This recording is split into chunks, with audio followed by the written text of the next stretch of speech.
Bismillahirrahmanirrahim. Assalamualaikum warahmatullahi wabarakatuh. Alhamdulillah alladzi bi ni'matihi tatimmus shalihat. Asyhadu an la ilaha illallah wa asyhadu anna Muhammadan abduhu wa rasuluhu la nabiyya ba'da, amma ba'du. Bapak Ibu yang dirahmati Allah, kita lanjutkan kajian sirah nabawiyah, sejarah Nabi Muhammad sallallahu alaihi wasallam. Sekarang kita masih pada bab yang sama, yaitu tentang perang Badar. Di perang Badar ini 3 kali sesi. Sesi 1 itu permulaan perang Badar.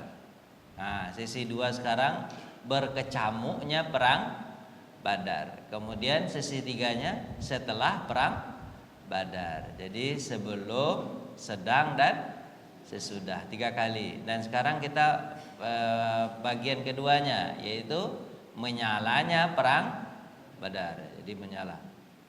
Jadi pertama kali yang menyulut, yang menyulut apa Pak? Yang menyulut peperangan siapa? Namanya Aswad bin Abil Aswad al-Makhzumi. Jadi udah ketemu tuh pasukan. Kan gak perlu diulang kemarin Pak ya. Kemarin gimana sejarah mulanya kan gak perlu ya. Udah ingat kan? Ingat aja, bilang ingat gitu Pak ya. Nah, ya, biar dia cepet nih. Nah, sekarang pas tuh kan pas mau perang Badar. Siapa namanya? Aswad bin Abil Aswad. Nah, dia ini Pak orangnya kasar, akhlaknya buruk. Kemudian dia berkata, apa kata dia? Ayo, siapa yang apa? Yang mau berkelahi. Nah, kata dia, kan? Kemudian Hamzah datang, sebenarnya bukan mau berkelahi. Apa nih orang-orang muslim ini? Gak ada yang pandai berkelahi nih satupun. Nah, gitulah kata dia Pak ya. Gak ada yang pandai berkelahi.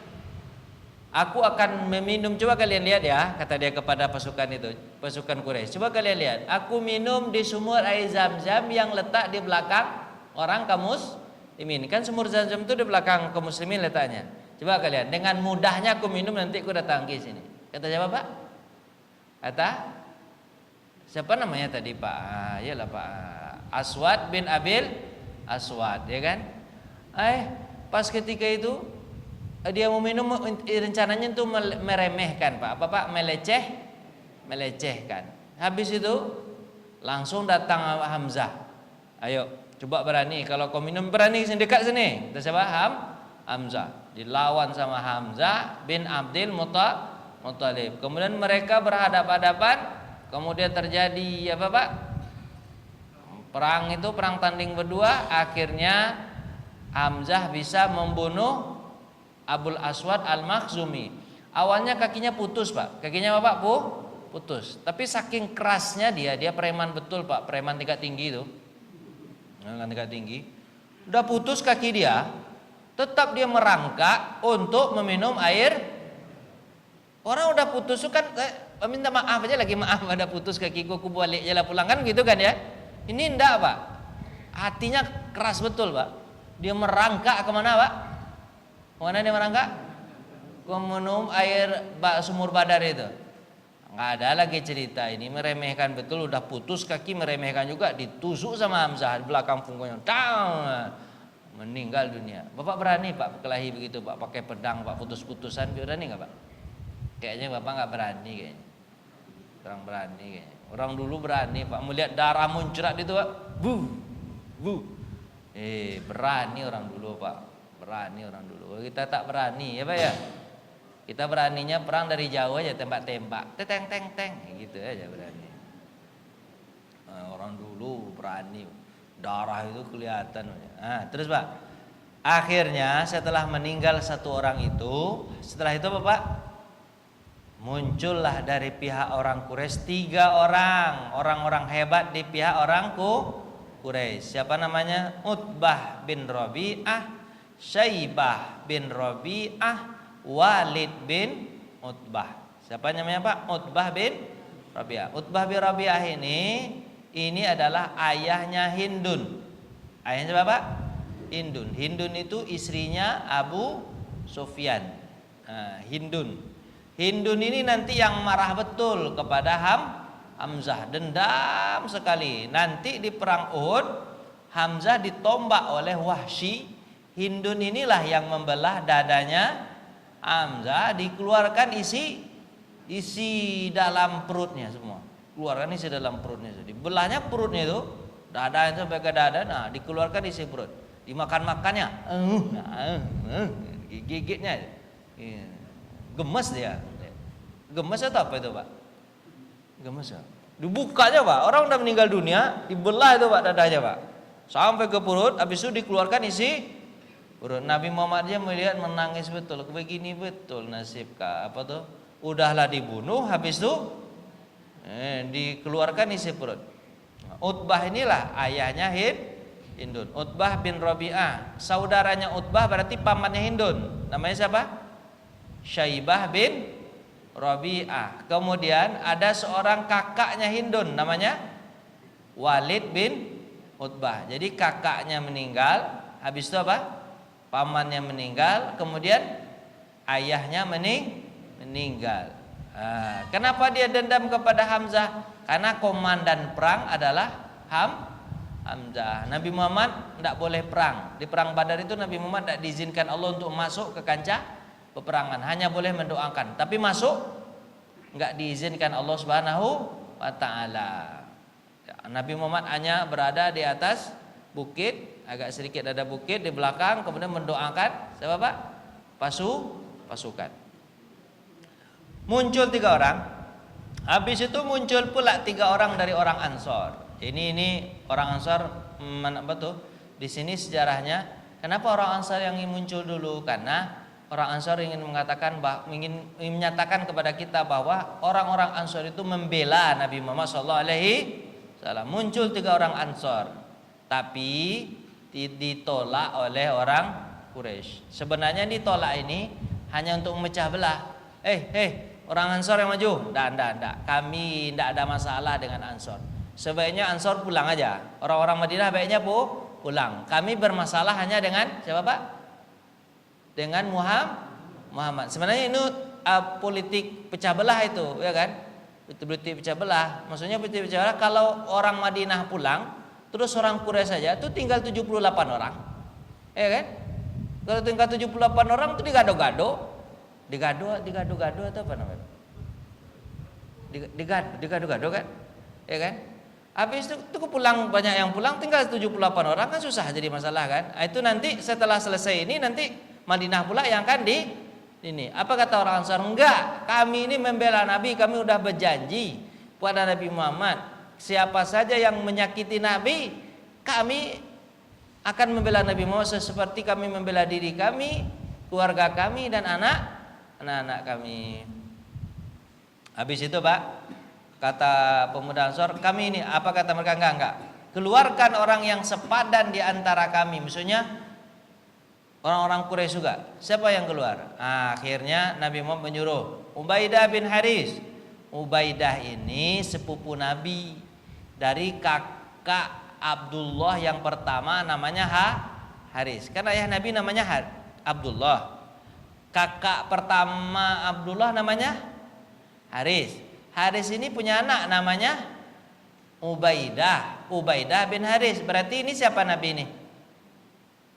Ayolah Pak, sepupu. Cepatlah Bapak. Ayahnya beradik kakak. Sepupu enggak ini Pak? Sepupu. Ayolah Pak, Bapak bangunlah. Udah bangun belum? Udah. Kemudian setelah itu siapa? Hamzah. Hamzah ini siapa? Paman Nabi langsung. Kemudian Ali bin Abi Thalib. Siapa Ali ini? Sepupu Nabi juga. Jadi yang dikeluarkan Nabi itu adalah orang-orang terdekat. Apa hikmahnya Pak? Kenapa ke orang terdekat dikeluarkan Nabi Pak? Karena membela agama itu memang harus orang terdekat dulu. Dah selesai sama orang yang terdekat, dah baik-baik orang terdekat kita, baru dakwahi orang lain. Tapi rata-rata Pak, kita itu dakwahin orang terdekat susah, dakwahi orang jauh bisa. Benar gak Pak? Bapak kalau dakwah sama keluarga bisa gak Pak? agak susah dikit. Tapi kalau sama orang lain, didengar sama orang. Kenapa Pak? Karena orang nggak tahu kitanya seperti apa Pak ya. Bapak kalau tahu saya seperti apa, mungkin Bapak pulang lah Pak Ustadz, ini banyak ngomong aja deh ini.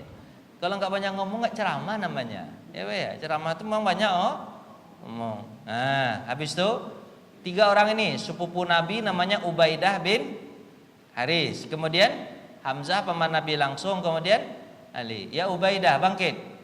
Ya Ali lawan tuh. Hai Hamzah, ya paman lawan.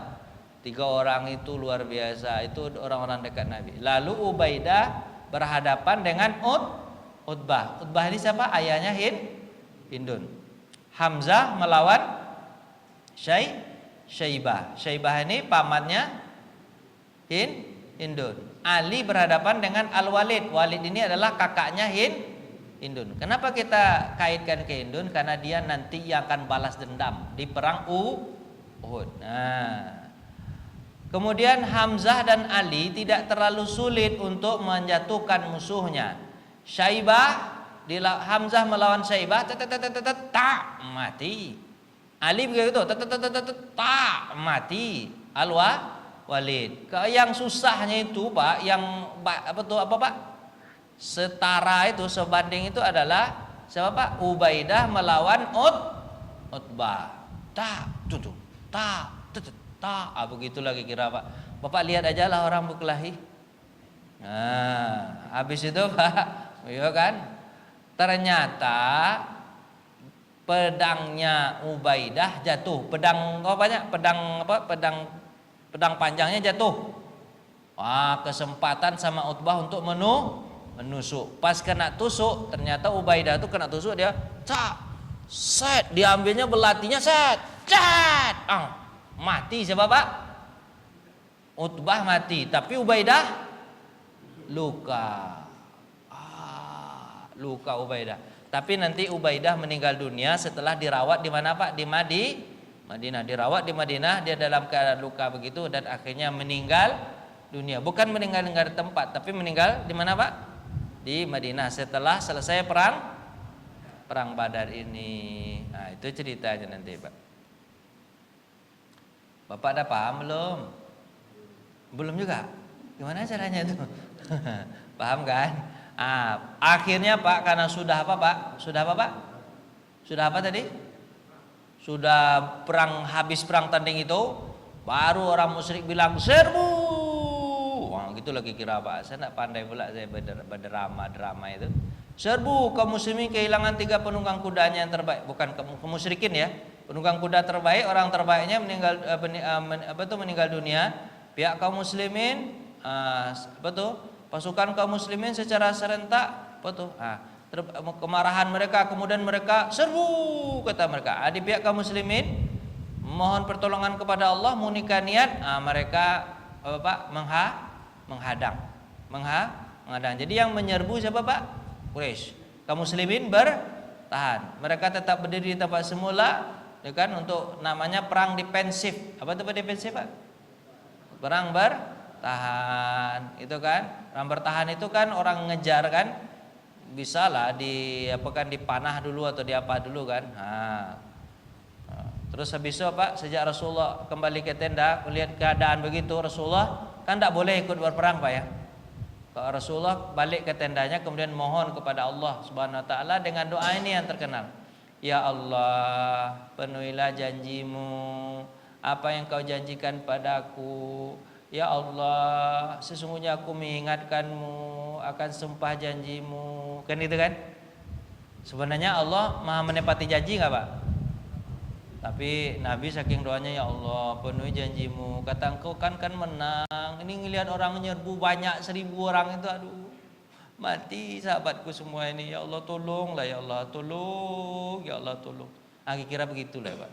Dikira begitu, berdoa ndak henti-henti. Nabi berdoa di dalam kemahnya atau tendanya, berdoa terus. Ketika pertempuran semakin itu, Nabi tetap berdoa. Apa doa Nabi? Ya Allah, jika pasukan ini hancur hari ini, ya Allah, lan ta'budakallahu abada, tidak ada orang yang menyembahmu setelah ini. Karena yang aku bawa ini adalah orang-orang hebatnya. Sementara yang tinggal di Madinah Hanya anak-anak, perempuan, orang tua. Habis mereka ini dah selesai agama Islam, dah ada lagi. Makanya walaupun perang itu sedikit orangnya 300 lawan 1000, tapi waktu itu adalah perang penentuan. Kalau habis yang itu, Pak, berarti Islam padam. Islam padam. Apa kata Nabi? Enggak akan ada orang menyembahmu setelah ini, kata Nabi. Ya Allah, kecuali engkau menangkan, berkehendak engkau menangkan, gitu kan? Menangkan ya Allah, menangkan ya Allah. Oh, kayak gitu terus doa Nabi Muhammad SAW. Berbahasa Arabnya ada, cuman saya tak tuliskan. Lanjut. Mendalam doa Nabi SAW, Abu Bakar saking melihatnya itu sampai mantel Nabi bukan pakai mantel gitu Pak ya. Ke musim dingin, ketika itu musim mantel Nabi itu jatuh sampai jatuh berdoa, Pak. Bagaimana cara mantel jatuh? Sorbannya bisa aja jatuh. Waktu begini, Allah tolong, ya Allah tolong. Gitu. Gimana cara doa? Bapak kalau lagi kelahi dengan istri doanya gimana, Pak? Ya, lagi masalah dengan istri doanya gimana, Pak? Allah ya Allah, ya Allah begitu. Bapak kelahi istri gitu, Pak? Enggak ya, aman ya, Pak ya? Sampai jatuh sorban Nabi. Abu Bakar melihat keadaan begitu sedih lihat Nabi Muhammad. Udahlah Rasulullah, kata Nabi, Allah itu kan maha mendengar. Kau ini Rasul, pasti dimenangkan. Menangis pula Abu Bakar melihat Nabi Muhammad berdoa seperti itu, karena dia didampingi oleh siapa, Pak? Abu Bakar. Kenapa didampingi, Pak? Ya supaya kalau sendirian nanti ada musuh nanti menyelinap kan? Didampingi sama Abu Bakar. Dia pungut Abu Bakar, taruh lagi sorbannya. Doa lagi jatuh lagi. Begitu itu menandakan bahwa doa Nabi itu sangat serius. Ini enggak, doa itu sedikit aja. Kayak teman saya di Mesir, Pak. Dulu dia doa itu, Pak, enggak pernah lama, Pak. Setiap baru angkat tangan habis susah ungkap langsung. Lama-lama saya ini penasaran, saya tanya sama teman saya, kamu baru angkat tangan baru, habis itu kamu apa? Langsung usap. Tidak cukup beberapa detik dah selesai kamu doa. Apa yang kau doakan itu? Doa itu singkat aja, kata dia. Apa doa itu singkat? Dibilangnya apa? Ya Allah, kau tahu apa yang kuinginkan. Amin. Cuman itu doang. Bapak pernah nggak doa begitu, Pak? Pernah nggak Bapak doa begitu? Saya ketawa minta ampun saya. Ya Allah, begitu doamu, gimana hidupmu nanti? Harusnya kan berdoa itu memang tak boleh terlalu detail, tapi apa saja diminta. Gimana caranya itu, Pak?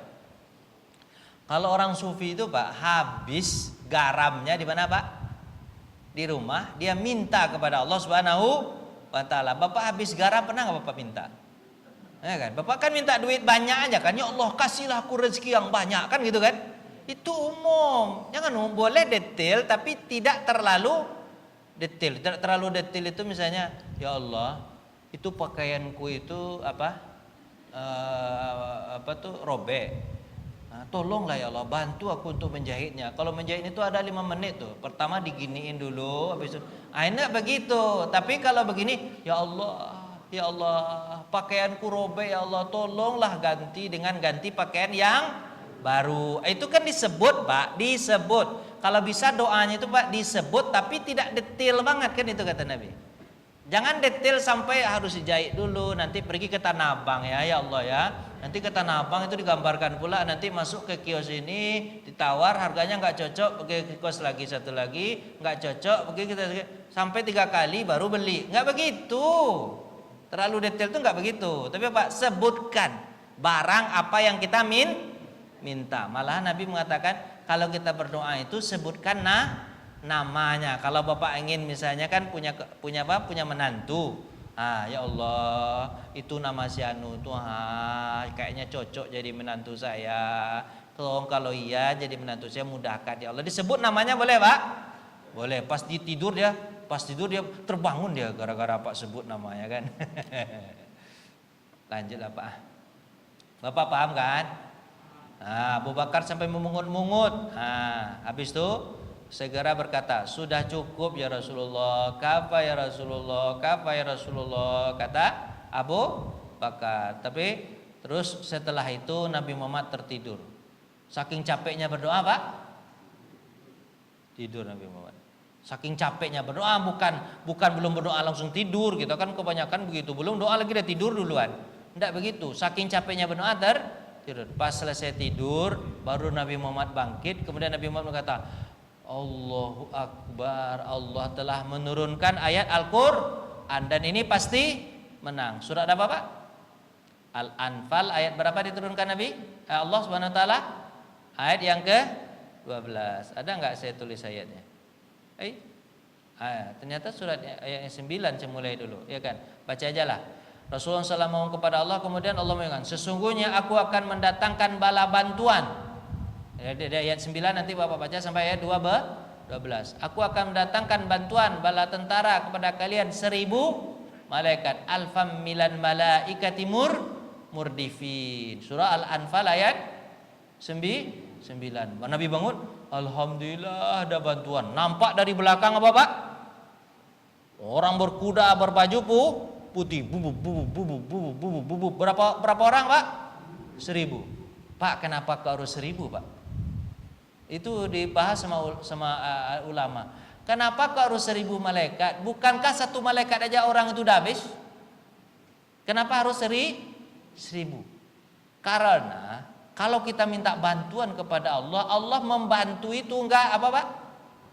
Enggak tanggung-tanggung, nah, itu bahasanya. Enggak tanggung-tanggung. Seharusnya cukup satu aja selesai enggak Pak ya? Pak, kalau Allah udah bantu Pak, enggak tanggung-tanggung. Bantuan Allah itu banyak. Gitu. Dan begitu juga Allah kalau mengazab. Kalau mengazabnya enggak tanggung-tanggung. Bukan orang bersalah aja kena, yang enggak bersalah kena juga, kan itu. Wala tusibbannalladzina kafaru la tusibbannalladzina kafaru minkum khassah. Tidak akan menimpa musibah hanya sebagian di antara kalian, tapi apa? Umum. Kalau mendapatkan nikmat, Allah mengasih rahmatnya enggak tanggung. Sebenarnya satu malaikat cukup enggak, Pak? Pak, malaikat yang paling besar adalah malaikat Jibril. Dia punya sayapnya 600. Berapa banyaknya? Satu sayapnya kalau dibuka itu tertutup langit dan bumi. Satu sayap. Kalau 600?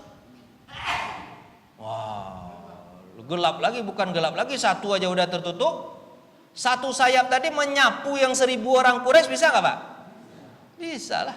Malaikat itu Pak, banyak sayapnya. Paling banyak sayapnya itu adalah malaikat Jibril. Dia ada di antara mereka yang hanya punya 2 sayap. Satu malaikat aja yang malaikat ece-ece aja tuh, misalnya malaikat ece, apa namanya itu? Malaikat ece-ece atau malaikat bawahan aja yang punya 2 sayap, itu 1000 orang habis nggak Pak? Habis itu. Tapi kenapa kok Allah mendatangkan 1000 malaikat? Itu karena Allah kalau membantu nggak tanggung. Setelah itu bukan hanya 1000 tapi murdifin. 1000 pertama, habis itu 1000 kedua, habis itu 1000 ketiga. Jadi ditambah-tambah begitu Pak. Nikmat itu kalau enaknya itu datangnya gimana Pak? Bukan langsung gitu, boom. Kayak orang kan kalau kan hujan kan nikmat kan. Tapi kalau datang banyak betul, banjir kita, heboh pula kita kan. Ya kan? Kayak di Sumatera Barat, bukan banjir hujan, tapi banjir apa? Banjir kayu.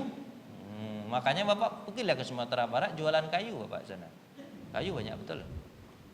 Ya kan? Ya kalau datang kayu sedikit berguna buat kita untuk Bapak bangun rumah. Tapi gelondongan kayu sebesar-besar ini gimana caranya? Kan habis kita jadinya. Jadi Pak, Allah itu kalau beri nikmat gimana Pak? Enggak tanggung-tanggung tapi beransur gitulah. Lanjut. Tiba-tiba Rasulullah diserang kantuk. Tadi saya ceritakan kan, kantuk. Sampai udah tadi, bergembira lu ya Abu Bakar, Jibril telah datang dari gulungan debu, nampak dari belakang gulungan. Kemudian Rasulullah SAW keluar dari pintu tenda, mengenakan baju besi, melompati. Kemudian Rasulullah memungut segenggam pasir. Diambil pasir Pak, kemudian dilemparkan oleh Nabi Muhammad SAW. Untuk ini jatah orang-orang Quraisy, kata Nabi. Tidak ada orang Quraisy yang jumlahnya 1000 itu kecuali semuanya matanya kelilipan. Bayangkan sama Pak, gimana cara itu melempar pasir? Semua orang kena, sementara muslimin tidak Kena. Bapak bisa nggak tuh 1.000 orang langsung kena matanya? Saya aja di sini nggak bisa kenakan mata bapak nih semua nih. Oh, susah ngenakannya. Ini kena kan, Makanya turun ya Quran. Wa ma ramaita id ramaita walakinnallaha rama. Yang melempar bukanmu, tapi yang melempar adalah Allah Subhanahu wa taala. Surah Al-Anfal ayat berapa? 17. Jadi Bapak kalau ingin cerita tentang perang Badar utuh, Bapak baca aja surah Al-Anfal ayat 1 sampai selesai. Lanjut Pak, pada situ beliau mengeluarkan perintah pada pasukan. Kokoh, kan mereka defensif kan? Kokohkan pendirian kalian. Beliau merupakan semangat terus berperang, gitu kan? Jadi orang pun yang berperang melawan mereka dengan penuh sabaran, berharap. Terus nanti Pak, apa bedanya? Nanti ahli sejarah mengatakan, apa bedanya tentara musuh dibunuh oleh kaum muslimin, orang Quraisy yang dibunuh kaum muslimin, atau orang Quraisy yang dibunuh oleh malaikat? Apa bedanya? Nanti ada dibedakan. Kata Allah Subhanahu wa taala, kalau kalian membunuh saja seperti biasa. Tapi kalau malaikat membunuh, coba lihat jari mereka terputus, kayak terbakar gitu. Mungkin pedangnya dari bara api neraka kali Pak ya. Jadi Pak, jari mereka ini terputus. Itu yang dibunuh oleh siapa? Coba Bapak baca hadis ini. Saat itu Umair bin Hammam bangkit semangatnya. Dia memakan beberapa korma. Oh enggak, ada tadi nanti ada sahabat. Siapa nama sahabat itu? Aku belum lagi mengayunkan pedang, orang yang di depan sudah mati. Terus dia bertanya kepada Nabi, kok mati aja dia itu? Cepat sekali dia mati itu. Kata Nabi Muhammad, itu yang membunuh adalah malaikat. Gitu. Nanti ada Pak. Ini cerita heroik. Umair bin Hammam. Sebenarnya Pak, bin Hammam. Nabi berkata, ayo kalian semangat. Kata Nabi, kalian semangat. Kemudian siapa yang semangat pada hari ini kemudian dia meninggal dunia atau mati syahid, maka untuknya surga. Kemudian Nabi Muhammad SAW, kemudian Umair bin Hammam ini mengeluarkan apa Pak? Ada apa di dalam kantongnya? Ada korma. Kemudian dia makan korma supaya kuat badan. Makan dulu supaya kuat badan. Baru dia makannya satu, kemudian dia mengatakan, kalau aku habiskan semua korma ini, lama sekali aku akan masuk surga. Aku nggak sabar lagi untuk masuk surga. Diletakkannya korma tersebut, kemudian dia berperang dan kemudian dia mati syahid. Nah, gitu Pak ya. Ini semangat perangnya nih, mati syahid. Karena kalau dia habiskan korma tersebut, kapan Pak? Lama sekali dia untuk masuk surga. Serangan balik, Auf bin Haris bertanya kepada Rasulullah, apa yang membuat Allah tersenyum pada hambanya? Kata beliau, Rasulullah menjawab, bila dia julurkan tangannya ke tangan musuh tanpa mengenakan baju besi.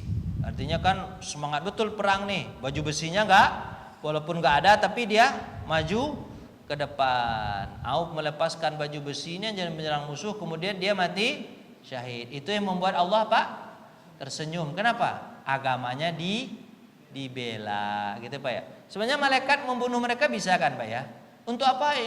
Apalah ikut-ikut lagi, manusia ikut-ikut lagi. Kan harusnya kan, udah ada malaikat nih, saya duduk aja lagi kan gitu Pak ya. Harusnya kan begitu. Tapi gimana Pak? Yang namanya ikhtiar manusia juga harus apa Pak? Harus jalan. Kita tahu Allah itu membantu. Kita tahu malaikat itu sayang sama kita, iya kita tahu.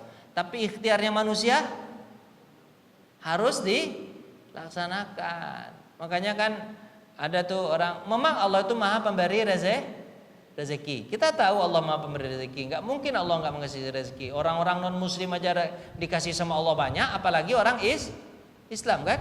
Ya kan? Cuman kita enggak boleh berpangku tangan, kita juga harus berusaha. Harus apa Pak? Berusaha, ikhtiar. Jangan bilang ya udah, aku kalau seandainya dikasih sama Allah rezeki ya dikasih, kalau enggak ya udah. Kayak gitu gimana? Jadi enggak dapat rezeki itu Pak? Enggak dapat. Ini kan yang malaikat kan udah datang. Harusnya sahabat gimana Pak? Ngopi-ngopi aja di belakang. Tapi enggak begitu. Sahabat tetap berperang dan sahabat juga tetap mati syahid. Kenapa, Pak? Ini bentuk kesungguhan. Bentuk apa? Sungguhan. Kemudian beliau mengeluarkan perintah agar mengadakan serangan balik. Jadi sudah diserang, kemudian mengadakan serangan balik. Sebab serangan itu tidak lagi gencar semangatnya. Pasukan kaum muslimin mengibarkan mencerai-beraikan barisan musuh hingga jatuh korban bergelimpangan dari pihak Quraisy karena diserang balik. Woi, melawan ini. Orang tadi menyerang sok kan 1000, diserang balik. Semangat semakin berkobar, mulai Rasulullah terjun. Ternyata Rasulullah SAW terjun ke medan perang tapi tidak membawa pedang, hanya semangat itu. Lagi sambil mengenakan baju besi juga berteriak, golongan yang ini pasti menang, golongan ini pasti menang. Kaum muslimin bertempur hebat hingga bantuan malaikat. Nah, akhirnya iblis pun ikut lari. Jadi ternyata perang Badar itu iblis ikut nggak, Pak? Ikut, lari dia terbirit-birit, Pak. Iblis saja takut. Apalagi manusia lari terbirit-birit. Nanti ada ceritanya nih. Melihat setelah apa yang dialami orang musyrik ketika itu berhadapan dengan kaum muslimin, iblis menyerupai Suraqah bin Malik. Dia mirip dengan siapa, Pak? Suraqah bin Malik. Semula dia mau menyertai pasukan, tapi dia lari keluar apa, Pak? Lari keluar perang. Sebenarnya ketemu sama Abu Jahal. Hei, kamu Suraqah, ayo maju. Kata Suraqah, aku melihat apa yang kau tak lihat.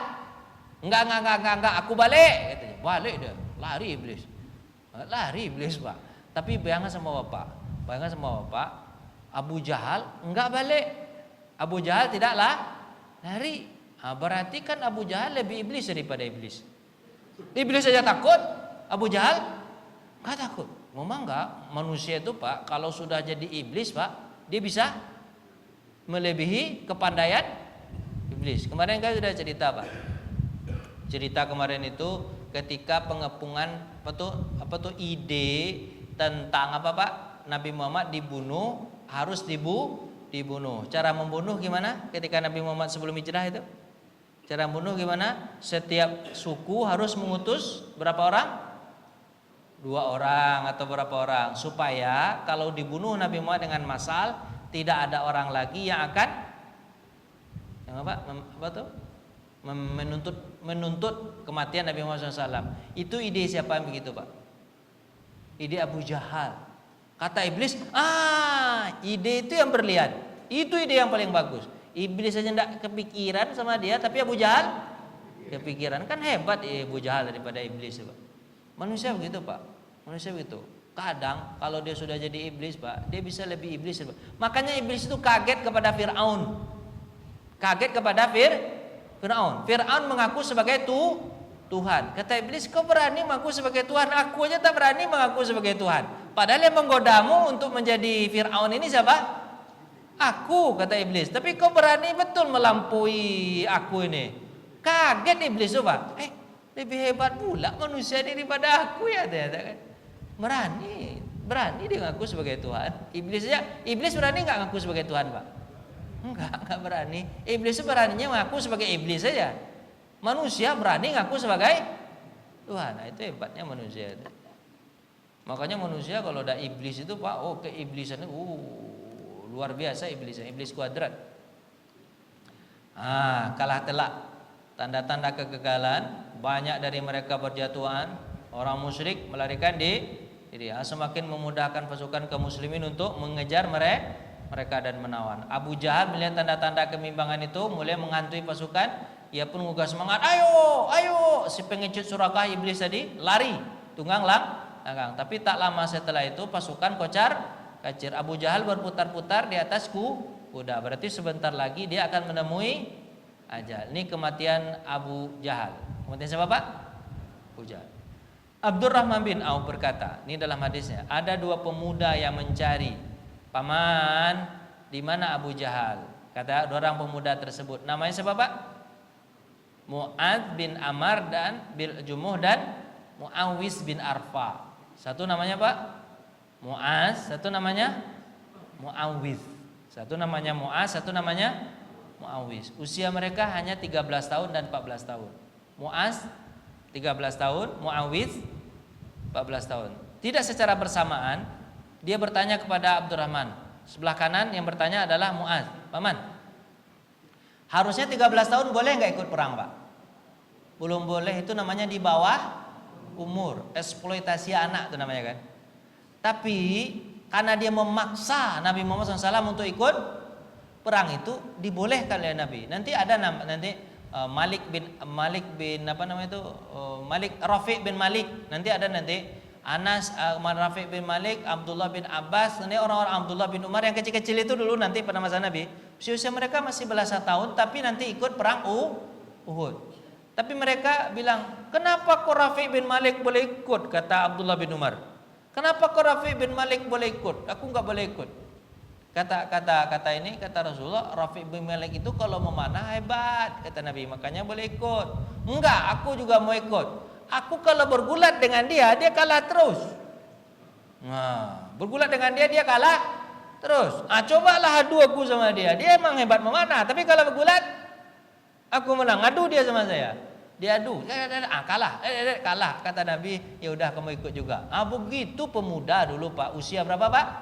13, 14 tahun. Sekarang kalau anak-anak kita 13, 14 tahun di mana dia? Di kancah medan peperangan atau di muka HP dan laptopnya? Anak 13 tahun itu dia sedang main game, bapak suapkan juga baru. Makanlah main game. Kalau ada anak memang sedang main game itu jangan suapkan nasi, suapkan stick game itu ke mulutnya. Makanlah stick game. Kita saking sayang sama anak kan gitu, Pak. Belikan apa, Pak? Game, biarkan dia main game, rusak otaknya. Abu Jahal meninggal dunia nih, Pak. Muaz bertanya, paman kan pernah melihat Abu Jahal? Ya pernah lah, kata Abdurrahman bin Auf. Pernahlah, dia aja orang Mekah, kan aku juga orang Mekah. Paman, kalau tahu paman mananya Abu Jahal, kasih tahu saya ya. Bertanya Abdurrahman, untuk apa kau cari Abu Jahal? Aku ingin bunuh dia. Kenapa? Dia jahat betul kepada Nabi. Dia ambilnya batu besar, kan dulu gitu kan. Dia ambilnya batu, dipukulnya kepala Nabi. Tang! Berdarah ke kepala Nabi, Pak? Berdarah. Siapa yang melakukan itu, Pak? Abu Jahal. Dia ambilnya tali, dicekiknya Nabi Muhammad. Mati Nabi Muhammad. Untuk Anda Abu Bakar. Kalau tidak habis Nabi Muhammad. Habis apa? Di Nabi Muhammad sedang sujud, diinjaknya tungkuk Nabi ini. Pernah orang jahat itu, Pak? Bapak lagi sholat diinjak, pernah nggak, Pak? Cobalah Bapak lagi sholat sujud terus injak kepala Bapak. Gimana rasanya? Sakit itu. Siapa yang melakukan itu, Pak? Abu Jahal. Banyak pekerjaan Abu Jahal itu. Dia tanya, paman, mana Abu Jahal? Kata Abdurrahman, itu apa? Aku ingin bunuh dia. Dia jahat betul kepada Nabi dan jahat kepada agama ini. Kata Abdurrahman kirain dia bercanda nih anak muda ini, ya kan? Dia bercanda ini. Nanti kalau aku lihat nanti aku kasih tahu. Terus bertanya lagi orang di sampingnya, mereka ini enggak ini nih, enggak apa? Enggak satu ayah. Muawis katanya, paman sebelah kiri. Paman tahu nggak Abu Jahal? Tahulah, kata Abdurrahman. Kalau tahu paman kasih tahu aku. Untuk apa? Aku ingin bunuh dia. Ternyata kelihatanlah sama Abdurrahman bin Auf ada orang yang berputar-putar di atasku. Kuda. Itulah Abu Jahal tuh yang sedang apa itu. Diawasi oleh berapa, Pak? Dikawal oleh berapa? 100 pasukan. Jadi untuk kan kalau dalam perang itu, Pak, yang perlu dijaga 2. Apa itu? Kalau enggak bendera, kalau enggak apa, Pak? Komandan. 2 itu, Pak, kayak seter dan ska. Kalau seternya itu komandan, kalau skanya itu bendera itu kan, bendera itu. Kalau jatuh satu di antara 2 ini apa yang terjadi, Pak? Langsung lemah. Bapak main catur kemudian kena seternya, kira-kira gimana, Pak? Lemes Bapak kan? Lemes. Kalau kena skanya, habis sudah main, gitu kan? Ini antara 2 catur gitu, main 2 catur. Jadi kalau perang dulu itu yang dikejar sama orang yang dikejar Bapak, kalau enggak bendera, satu apa lagi? Komandannya. Komandannya itu dijaga betul, bendera juga jaga betul. Komandan itu dijaga oleh berapa orang, Pak? 100 orang. Kata Muaz, wih itu dia dikejar. Belum lagi Abdurrahman mengasih apa-apa. Kalian hati-hati ya, ini nasihat kali ya. Hati-hati kan. Belum lagi ngasih aba-aba tuh nasihat itu. Dua orang ini, Mu'adz dan Muawis ini mengejar. Siapa yang dikejar, Pak? Abu Jahal dikejar. Menyibak berapa orang, Pak, pasukan?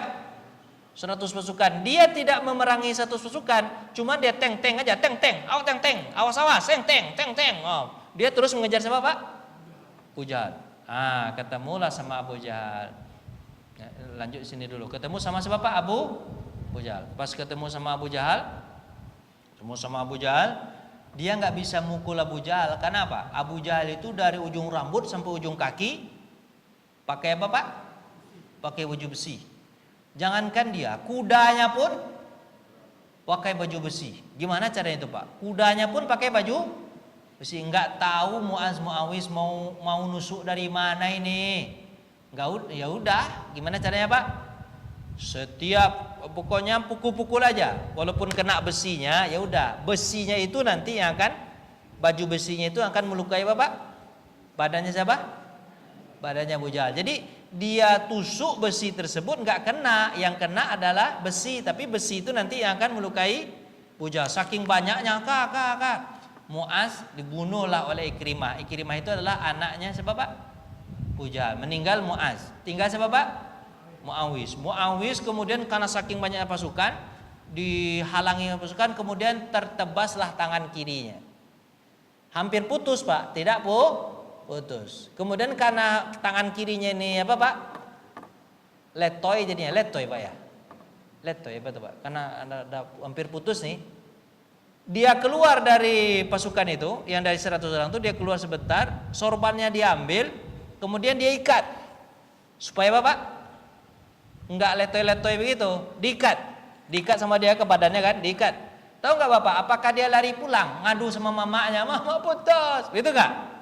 Enggak, Pak. Setelah dia ikat, dia masuk lagi, dia serang lagi sama Pak Abu Jahal. Saking semangat dia menyerang, luka kan banyak sama Abu Jahal itu gara-gara apa, Pak? Ditusuk-tusuk tadi, kemudian baju besinya yang melukai dia sendiri. Tusuk. Akhirnya karena kebanyakan luka kecil-kecil, Abu Jahal kehilangan darah, kemudian terjatuh dari kuda. Karena terjatuh dari kuda, orang kira Abu Jahal sudah meninggal. Sementara Muawis pun dibunuh. Ini dua orang pemuda terbunuh dia, Pak. Jadi yang membunuhnya Abu Jahal adalah Mu'adz dan Muawis. Bukan. Yang bunuh Abu Jahal bukan Mu'adz dan Muawis. Dia hanya melukai, membuat Abu Jahal menjadi ngap-ngapan. Orang lari, sementara Abu Jahal tertinggal. Yang membunuh nanti Abu Jahal adalah sebab, Pak? Abdullah bin Mas'ud. Siapa yang bunuh nanti, Pak? Abdullah bin Mas'ud. Abdullah bin Mas'ud yang bunuh nanti. Kan setelah selesai perang, kan Nabi Muhammad mengatakan, cari Abu Jahal. Kalau masih hidup dia, atau sudah meninggal dunia. Ternyata dia masih hidup, Pak, masih ngap-ngapan. Gitu kan?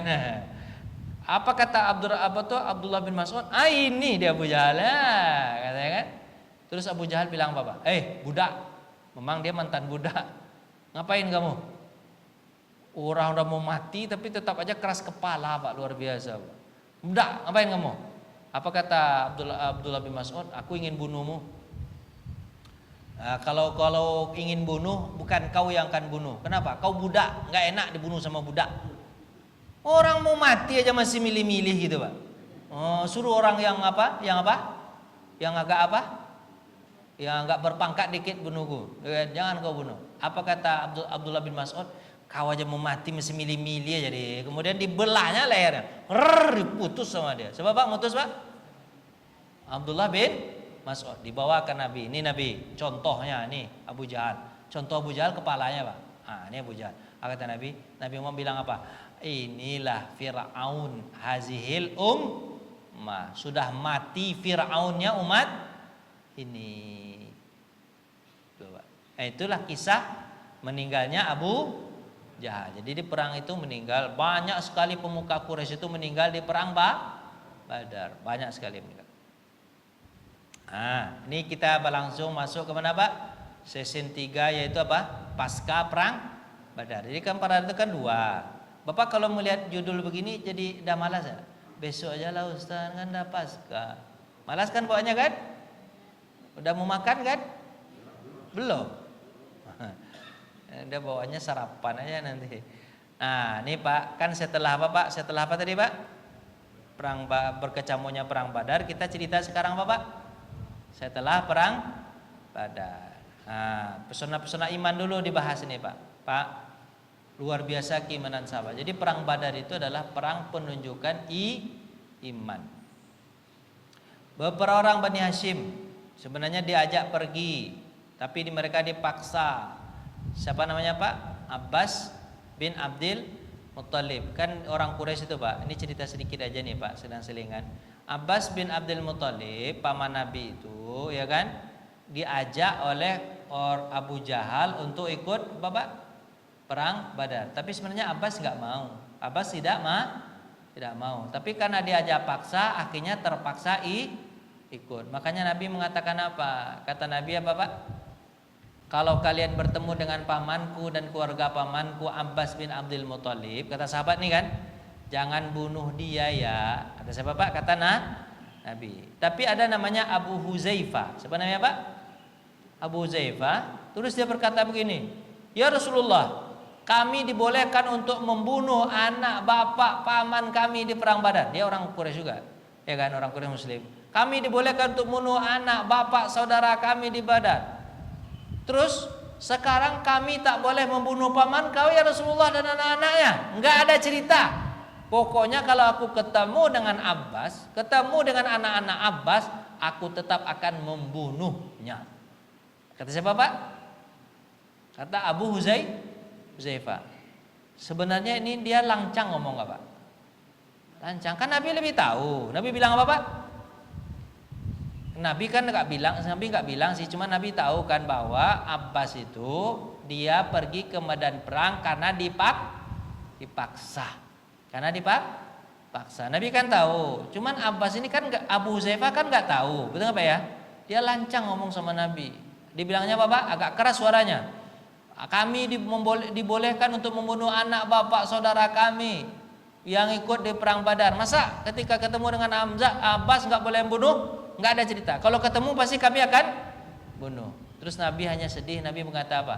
Apakah pantas paman Nabi dibunuh? Umar menegur Huzaifah. Abu Huzaifah, kau terlalu lancang ngomong sama Nabi, ini keras suaramu. Kata siapa Pak? Abu Huzaifah. Baru dia kaget. Astagfirullah, telah lancang aku ngomong kepada Nabi, keceplosan aku. Terus kata dia, aku minta ampun kepada Allah, dan cara aku minta ampun aku harus mati syahid. Ternyata Abu Huzaifah nanti meninggal dunia di mana Pak? Di perang Badar, menebus dosanya karena sudah salah ngomong. Bapak kayak gitu nggak sama orang tua Bapak? Kasar Bapak? Habis itu Bapak bilang apa? Ya Allah, aku kasar betul sama orang tuaku. Ya Allah, matikanlah aku mati syahid. Ada nggak gitu Pak? Nah, berani kan? Berani kan? Untuk menebus dosa itu, berarti dosa itu juga harus dia Bapak ditebus, ya kan? Nah, kalau berbuat dosa tebus. Abu Huzaifah menebusnya dengan Bapak? Dengan nyawanya, karena salah ngomong kepada Nabi. Lanjut. Rasulullah melarang membunuh Abu Bukhturi. Kenapa Rasulullah melindungi Abu Bukhturi Pak? Karena Abu Bukhturi ini orang yang sering melindungi Nabi dulu ketika di Mekah. Contohnya ketika Nabi Muhammad diboikot selama 3 tahun, nggak boleh ini segala macam kan? Yang ingin menghancurkan boikotan apa tuh Pak? Apa tuh namanya itu? Pelakat. Apa namanya pelakat? Apa Pak? Segel. Apa Pak? Stempel itu, pakai stempel itu Pak, tanda tangan. Nah, surat itu, surat keputusan. Surat apa Pak? Surat keputusan memboikot Nabi Muhammad dan keluarganya selama lamanya. Yang ingin menghancurkan siapa Pak? Abu Bukhturi. Tapi ketika Abu Bukhturi ingin menghancurkan ke dalam Ka'bah, tahu-tahu surat itu sudah dimakan rayap, kan itu kan? Nah, ya kan? Namun akhirnya, tapi dia tetap aja Abu Bukhturi terbunuh nanti di perang mana Pak? Di perang Badar itu. Padahal Nabi udah bilang, kalian kalau ketemu sama Abu Bukhturi jangan dibunuh ya, dia orang baik itu. Walaupun dia belum masuk Islam, aku berharap dikit lagi pasti dia masuk Islam. Kata siapa Pak? Rasulullah. Karena kan dia orang baik, tapi nggak masuk Islam. Ketika Nabi Muhammad pergi ke Taif kan ingin apa Pak? Ingin dakwah, masuk ke Mekah lagi kan nggak boleh. Yang memasukkan Nabi ke Mekah lagi siapa Pak? Abu Bukturi. Itu banyak pekerjaan Abu Bukturi itu yang baik. Makanya Nabi Muhammad, aku berutang budi sama dia, jangan bunuh ya Abu Bukturi itu ya.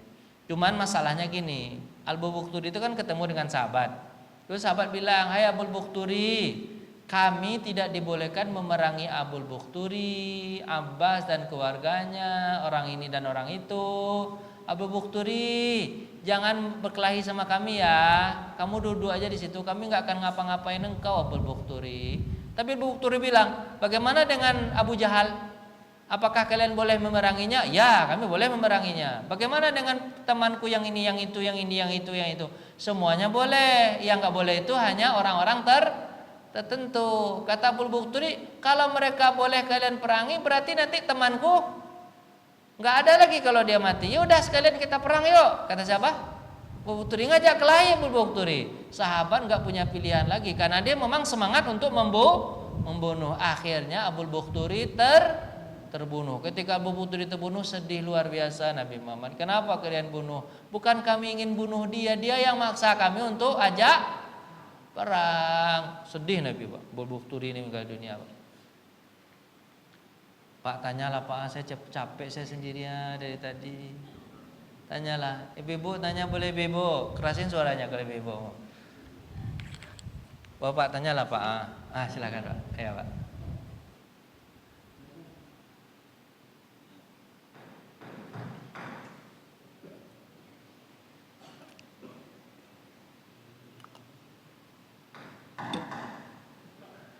Assalamualaikum Ustaz. Salam.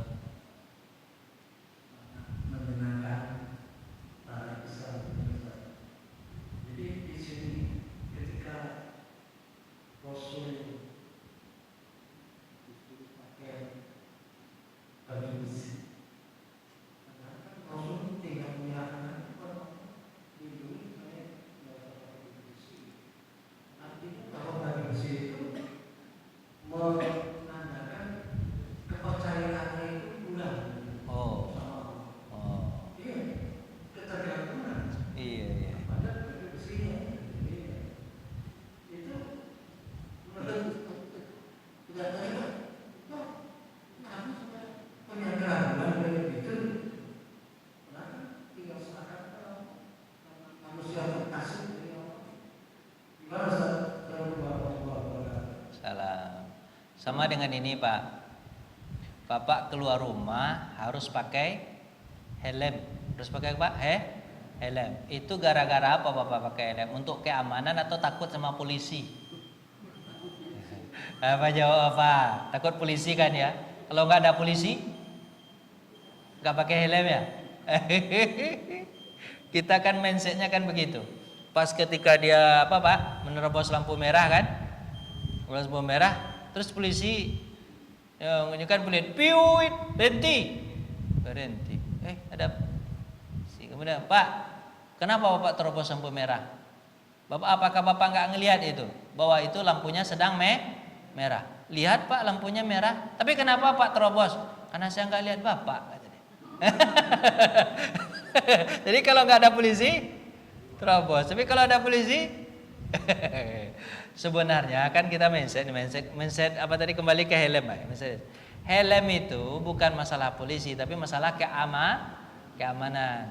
Nggak boleh Bapak mengatakan gini, kalau yang penting saya pakai motor, kan? Ugal-ugalan. Kalau kata Allah selamat. Kalau kata Allah nggak selamat. Nggak boleh juga begitu. Maksudnya gimana Pak? Kalau ingin selamat maka ikhtiar selamatnya harus dilaksanakan. Apa ikhtiar selamatnya Pak? Pakai helm, kemudian Bapak pakai lengkapan. Kalau pakai mobil pakai Bapak?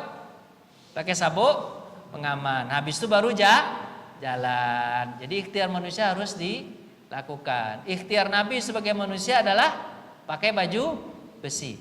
Orang pakai baju besi bukan menandakan bahwa dia tidak tawakal kepada Allah. Dia tawakal kepada Allah, tapi tawakal itu setelah usaha dulu baru tawakal. Bukan tawakal dulu baru usaha. Enggak, usaha dulu setelah itu baru Tawakal kan enak Pak. Nah, kayak gitulah kira-kira Pak contohnya.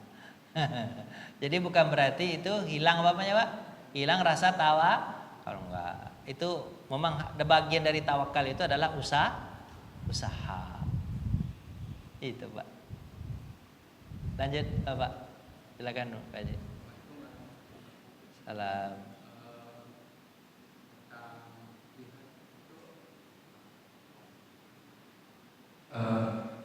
Kenapa di Islam itu seolah jihad itu perang? Karena nilainya surga. Kan perang juga Nabi berkata bahwa jangan sebagian kamu berperang dan ada sebagian yang berdalam ilmu dalam hal ini ilmu agama, barangkali punya usaha. Itu gimana mengenai beritahu Ayat Al-Qur'an falaula nafara min kulli firqatin minhum liyatafaqahuna fid din wa liyunziru qaumahum idza raja'u. Kata Nabi memang begitu, kata Allah memang begitu. Janganlah semuanya yang berperang, sebagiannya Bapak belajar agama untuk mengajarin kaumnya nanti setelah dia kembali dari pelajaran membelajarnya. Memang iya betul Pak. Jadi jihad itu luas. Jihad itu luas. Bapak mencari nafkah sendiri itu jihad enggak? Ya. Kata Nabi juga begitu. Kalau kalian mencari nafkah untuk menghidupi diri kalian sendiri itu pahalanya pahala jihad. Kemudian kalau kalian mencari nafkah menghidupi keluarga pahalanya pahala jihad.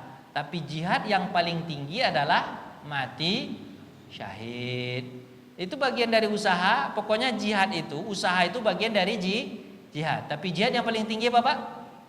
Mati syahid. Itu yang paling tinggi Pak, yang paling tinggi. Kan kalau Bapak usaha jualan ke Tanah Abang, pulang-pulang mati atau enggak mati? Enggak mati, tapi pahalanya pahala jihad Pak. Cuman kalau orang berjihad di jalan Allah, kemungkinan meninggal enggak Pak? Kemungkinan kalau dia jalan Allah, kalau ada perang, mungkin meninggal enggak Pak? Ya, maka itu adalah jihad yang paling besar. Kalau balik lagi ke rumah jihad juga, tapi pahala jihadnya di bawah dari pahala mati syahid. Nah gitu Pak. Memang itu bagian dari jihad. Lagi Pak? Yang lain? Silakan Pak. Ya Pak. Assalamualaikum warahmatullahi wabarakatuh. Waalaikumsalam. Gak usah Pak. Apanya? Tanya pada saat Ramadan itu lokasinya di mana? Itu satu. Kemudian kedua, orang-orang tempat Nabi termasuk Nabi umurnya sekitar Nabi. Baik. Lokasinya di Badar. Jadi kalau Bapak dari Madinah arah ke Mekah nanti ada cabang 2 nanti. Ada cabang 2. Kiri terus ke mana? Ke mana Pak? Ke Mekah. Agak ke kanan dikit itu ke Badar. Jarak dari Mekah ke Badar, jarak dari Madinah ke Badar, daerahnya Badar. Nama kampungnya namanya kampung apa Pak? Kampung Badar. Memang kampungnya namanya Kampung Badar. Di sini namanya Kampung Tarian Barat. Tarian Barat Pak ya? Benar Pak ya? Tarian Barat Pak ya? Iyain aja lah dulu ya gitu. Karena di Google Maps itu sering Jalan Tarian Barat kayak gitu kata dia. Itu nama kampungnya. Memang nama kampungnya itu Badar namanya. 150 kilo dari Madinah. Jadi Badar itu adalah nama tempat. Kemudian rata-rata orang di masa Nabi usianya berapa? 63 tahun. Angka 63 tahun itu kayaknya angka keramat luar biasa itu. Nabi Muhammad meninggal dunia usia 63 tahun. Abu Bakar meninggal dunia usia 63 tahun. Umar bin Khattab meninggal dunia usia 63 tahun. Ali bin Abi Thalib usia meninggal 63 tahun. Rata-rata 63 tahun meninggalnya. Yang meninggal lewat dari 63 itu cuma satu orang sahabat, yaitu siapa? Utsman bin Affan, usianya 80 tahun. Oh, usia Nabi Pak ya, usia Nabi. Kita jumlahkan. Nabi Muhammad diangkat menjadi Rasul usia 40 tahun. Tambah di Mekah 13 tahun, berarti 53 tahun. Kemudian hijrah ke Madinah usia 53 tadi. Dan terjadi perang Badar usia 2 tahun di Madinah. Berarti perang Badar Nabi Muhammad berusia 55 tahun. 55 tahun. Kalau 55 tahun itu asam urat udah dapat belum Pak kalau orang-orang kita Pak? asam urat, kolesterol, darah tinggi, dah Pak ya.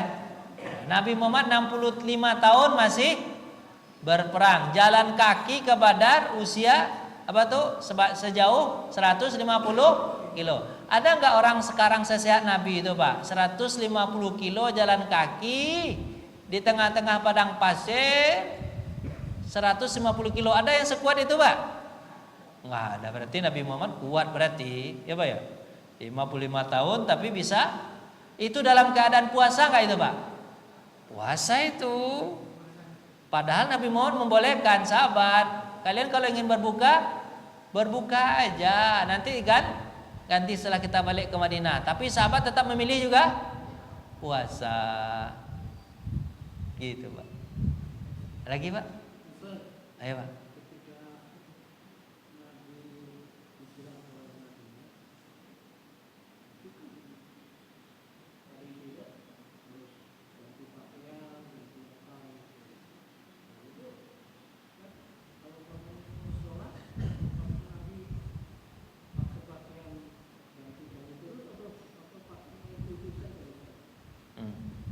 Baik.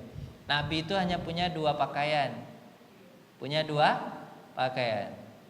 Jadi Nabi Muhammad SAW memakai baju ya yang dia pakainya itu aja untuk sholat. Enggak ganti baju baru. Enggak. Nanti banyak itu hukum-hukum fikihnya Pak. Banyak hukum-hukum fikihnya. Kalau kita kan banyak orang yang detail. Itu ada aja nanti setelah kondisi aman. Nanti maka kalau Desa itu bilang apa? Kalau yang sulit, maka kesulitan itu mendatangkan kemudahan. Kalau yang mudah, maka carilah yang lebih afdol. Jadi Pak, dalam kondisi begitu Pak, dalam perjalanan segala macam jauh begitu, dan Nabi juga pakainya cuma 2. Nabi Muhammad itu untuk masalah bersuci, sholat segala macam itu tidak mencari yang afdol betul. Nah, tapi apa Pak?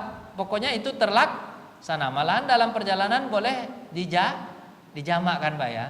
Tapi dalam kondisi aman baru apa Pak? Luar biasa apanya Pak? Sterilnya. Steril apa Pak? Sterilnya. Tapi dalam kondisi begitu enggak, apalagi pakaian Nabi hanya berapa Pak? 2. Kalau gonta-ganti terus nyuci terus Nabi Muhammad. Ya kalau kering, kalau enggak. Jadi Pak, nanti memang ada bagian sahabat itu yang terlalu detail nanti pada masa yang sudah gini. Abdullah bin Abbas itu Pak, kalau dia berwudu Pak, dia bukan hanya cuci muka Pak, tapi matanya juga dia cuci. Bapak pernah nggak nyuci mata? Jadi ambil air kemudian matanya dicuci. Pernah nggak Pak? Karena kan mata itu bagian dari muka. Bapak kalau nyuci muka gimana Pak?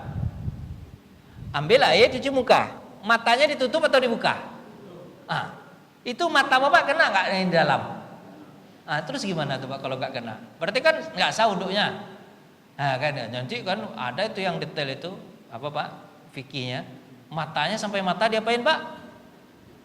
Tapi nanti ada kaidah fikih nanti. Apa yang sulit maka dimaafkan. Kalau nyuci mata kan agak sulit tuh Pak ya. Gimana caranya itu Pak? Nyuci mata. Alam matanya. Agak susah. Dia ada pelajaran nanti sendiri.